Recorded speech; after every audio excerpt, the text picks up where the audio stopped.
Hi, everybody. Thanks for letting us talk here today. So we wanted to present some engagement work we've been doing with our staff at AWTTC recently around values and behaviours.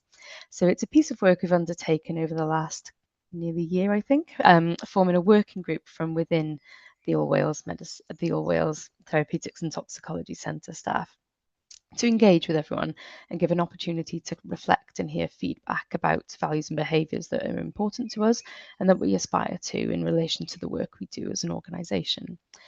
So thank you again for letting us present. And although these values and behaviours are of the staff within the organisation, I thought it would be important to share these with you, with the people and patient organisations, because ultimately the work we do is for people and the patients in Wales.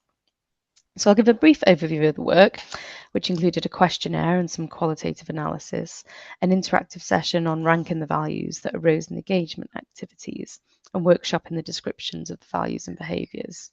We then aligned these with the work we do and aspire to and how we would incorporate this into our organisation. So the AWTTC staff we engaged with included those working in medicines optimization, so the production of resources and guidance and guidelines, medicines access, so health technology appraisals, and the Welsh National Poisons Unit and the Yellow Card Centre Wales. And so everyone was sent the questionnaire, and we got 31 responses back, which out of a total of 54, we thought was quite a good response rate. So for the definitions of values and behaviours. So our core organisational values can be described as a set of ethics and principles that guides an organisation's decision-making and processes. A value can be defined as a fundamental belief or principle on which an organisation functions, and we gave an example of this as something like respect. A behaviour can be defined in the way in which individuals and groups conduct themselves, and especially towards each other, and how this impacts behaviour within an organisation. And we gave an example for meeting a deadline, perhaps. So an organisation's values serve as the foundation of its identity and behaviour, guiding decision-making, shaping the culture, directing our strategy, and providing a clear sense of purpose for employees, stakeholders, and ultimately the patients in Wales. So the survey questions we sent out were these. We wanted to ask staff via email, so we put a link there to MS Forms, and we tried to make it as short as possible and convenient to ensure that busy staff with busy schedules and high workloads were able to do it. And so we guessed it'd take about 10 minutes to complete. And we also gave assurances about anonymity and confidentiality of answers as well. So we thought it was important to ask our staff for negative and positive behaviours to ensure balance, transparency and full engagement. And we also wanted to ensure that the questions were able to capture aspirational and hypothetical behaviours rather than just experiences from working at AWTTC. So the questions are written like this to capture this. So then a subgroup of the values and behaviours group analysed these, and we'll give a bit of an overview now.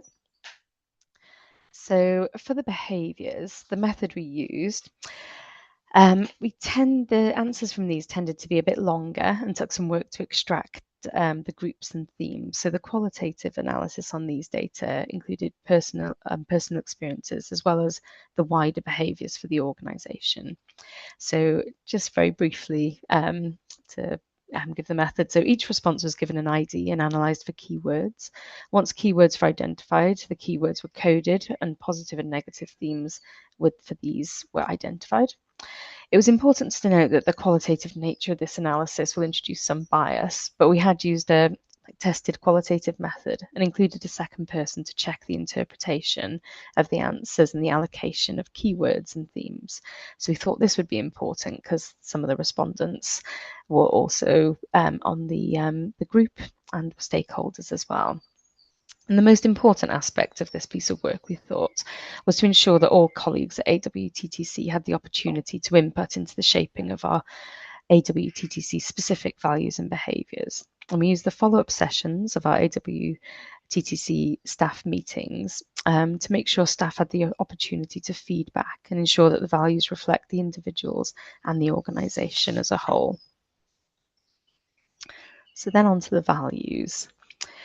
So I suppose also to note at this point as well is that the differentiation between the health board values and behaviours we're probably familiar with. And we were considering this from kind of the unique organisation of AWTTC and as from the All Wales perspective as well.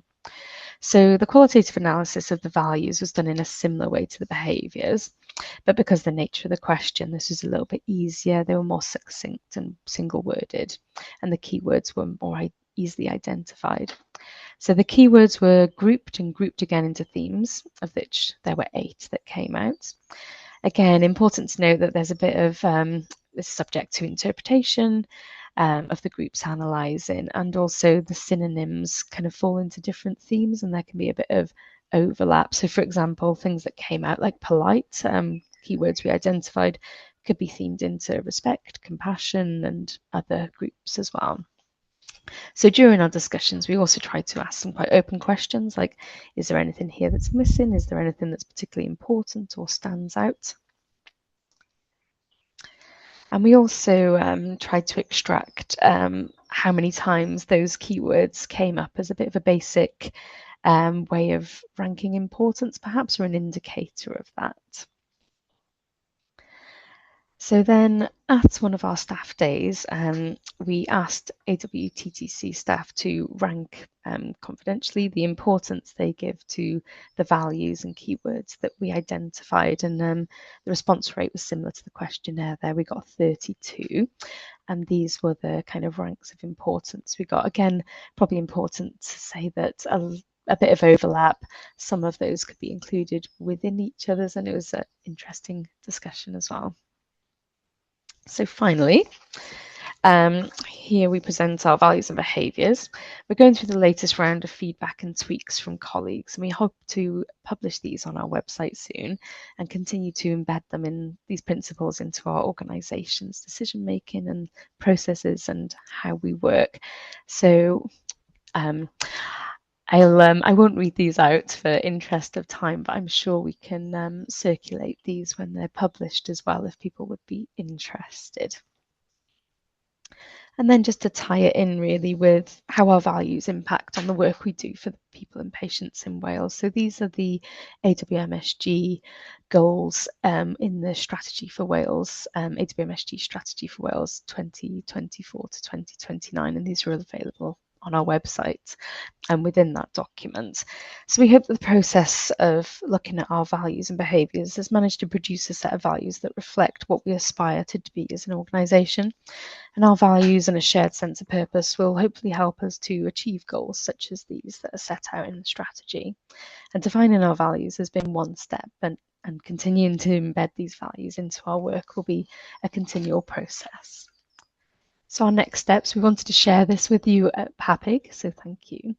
We hope to finalise the values and behaviours and publish these on our website, and just to continue to embed these values and improve as an organisation. So diolch yn fawr and thank you.